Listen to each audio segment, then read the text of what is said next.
A creative person forgets that they even have a body. They forget about the things and people in their life. They forget about time. They're in the creative state. And my definition of creation is when you forget about yourself. You go from selfish to selfless. And that's when you're at your best. We've proved it thousands of times.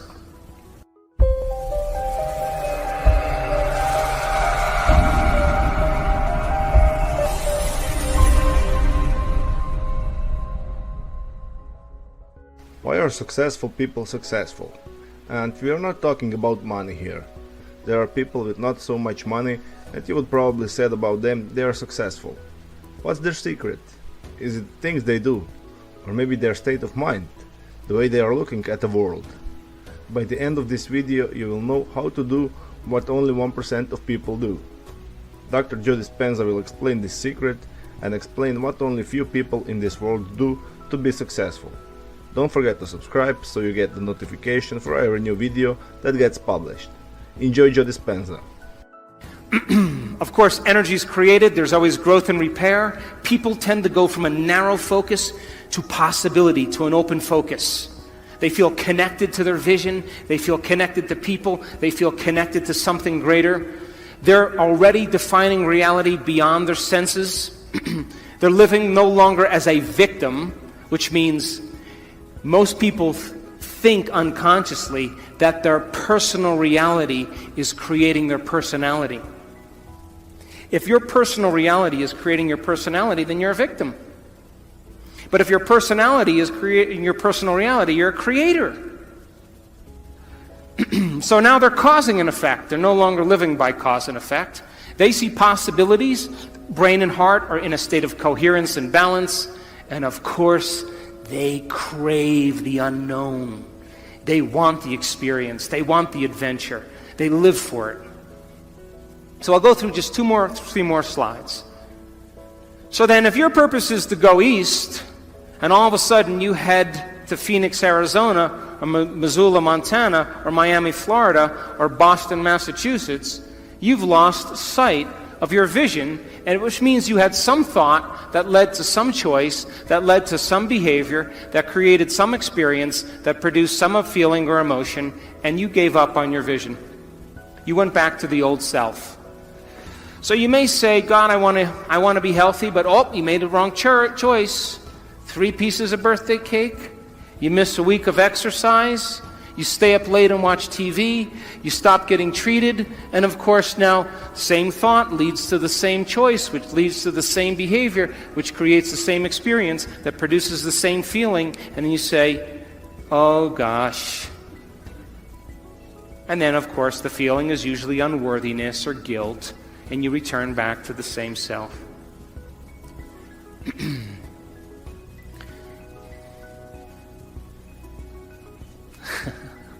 I want to show you one slide, okay? I want to show you what it looks like when you learn something new. You have 100 billion neurons in your brain. 100 billion neurons. The number of connections you have in one neuron is between 10,000 and 40,000 connections. If you took 100 billion sheets of paper and you stacked them on top of each other, it would be 5,000 miles high. That's the distance from Los Angeles to London. If you took a scoop of gray matter, the size of a grain of sand, you would have 100,000 neurons in it with over 1 billion connections. Now, I'll stop right after this slide. Learning is making new synaptic connections. Every time you learn something new, this is what's happening in your brain, geniuses. If you learned one bit of information today, your brain did this. Boom. That's learning. Physical evidence as a result of your interaction in the environment. Every time you learn something in your brain, there's a physical change that takes place, and learning is making new connections. Are you with me? This is how fast it happens, too. That's learning. If you learn anything this week, you've made a footprint. If learning is making new synaptic connections, Then if you keep firing the same thoughts over and over again, you're going to wire them in your brain. So then if learning is making new synaptic connections, then remembering is maintaining them. And all of a sudden, they develop a long-term relationship. And just like any relationship, the more you communicate, the more they connect. And neurons are exactly the same way. Now, as you begin to learn information, neurons tend to assemble themselves into networks, or what's called neural networks. And neural networks are just gangs of neurons that have fired and wired together to form a community of neurosynaptic connections that's related to a thought, a skill, a habit, a behavior, a concept. And neural networks are automatic programs. You have a neural network to brush your teeth, to put on makeup, to speak a language, to walk. All of a sudden, those neurons then form a hardware circuitry, but if you keep repeating it, the hardware becomes a software program and it becomes automatic. So then, you want to see a thought? Watch. Boom, there's a thought. Right there. Watch again. Boom, that's a thought. You generate more electrical impulses in your brain in one day than all the cell phones on the planet put together. And it's not coming from the candy bar you just ate. You are connected to a greater field. So then, in closing, and I'll take some questions, you are here this week to begin to understand knowledge and information that is essential for you to begin to apply. Knowledge is power, but knowledge about yourself is self-empowerment. And we are in a time in the world where we need leaders. And true leadership has to do with a vision of the future. As the old models begin to break down in government, in the economy, in religion, in education, in the environment, in medicine, something new has to be created. And we should never shrink from these models collapsing. It's a sign that something greater has to happen. Innovation, creation, invention is our future. And that, are you willing to every day revisit that vision and get clear on your purpose and begin to take steps towards that destiny and give up the emotions of the past that keep you enslaved to the same person? Step into that unknown and literally believe in possibility. And Buckminster Fuller said it the best.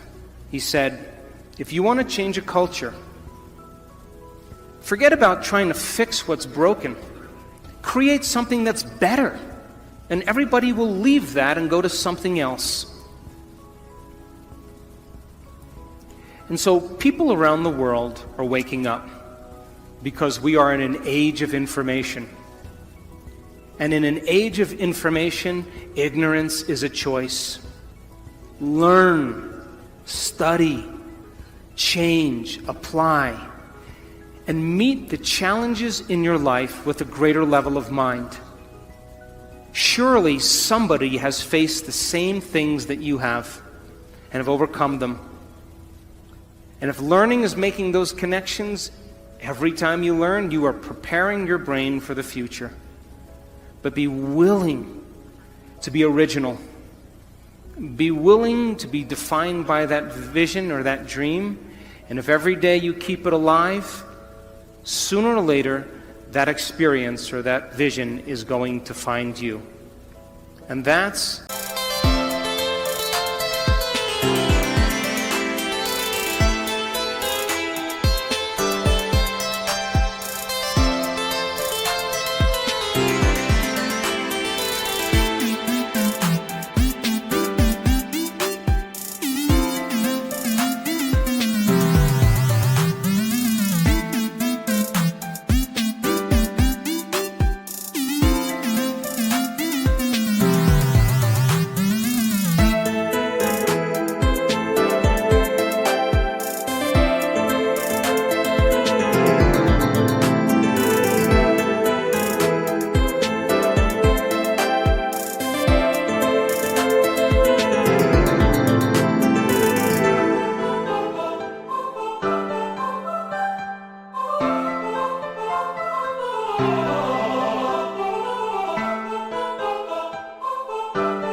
when we go from being selfish to being selfless. And that's when we give people permission in our lives to follow us, because we are no longer talking about it, we're living it. Do you know that if you woke up in the morning and instead of getting out of bed, what do most people do when they wake up in the morning now? What do? Admit it. You go to your cell phone and you go, oh my gosh, Monica's eating carbohydrates again. Oh, look, my boyfriend from high school Facebooked me. Ooh. Oh, look, there's a war in Syria. Everybody goes to their device to plug them in. But what if you woke up in the morning and you said this: what is the greatest expression of myself that I can present to the world today? What if you said, I'm going to be defined by this vision. Let me become conscious of those unconscious thoughts. Let's become so conscious of those unconscious thoughts that they'll never slip by my awareness. I can't, it's too hard, nobody loves me, I'm bad. So, old circuits from the past. What if you said, no more complaining, no more feeling sorry for myself, no more judging anybody, I'm going to stop that. What if you said, I'm not going to be guilty anymore, I'm done. I'm not going to be unworthy. Those are the emotions, behaviors, and thoughts that are connected to the old self. The word meditation literally means to become familiar with. That's what it means. If you're becoming familiar with your unconscious thoughts and making them conscious, you're meditating. To know thyself. If you become aware of your automatic habits and you're so conscious of your unconscious behaviors that you never go unconscious again, you're changing. If you're familiar with your emotions and say, that's my past, those are chemicals from the past, let's leave them behind.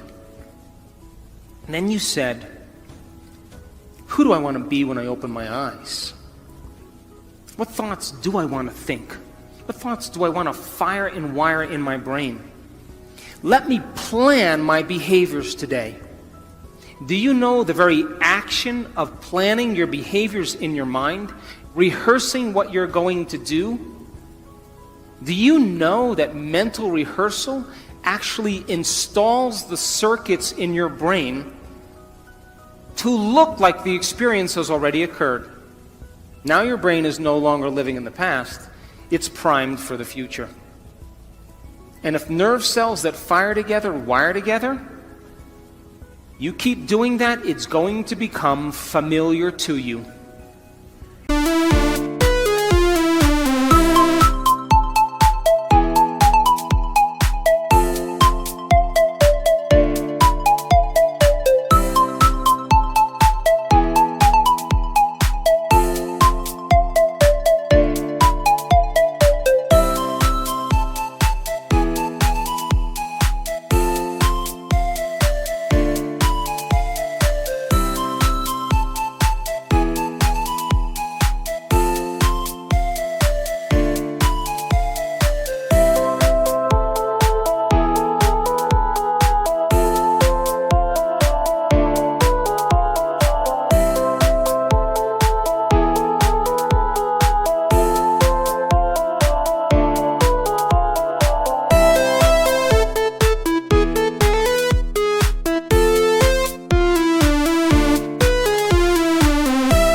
And so then, here's the tough part.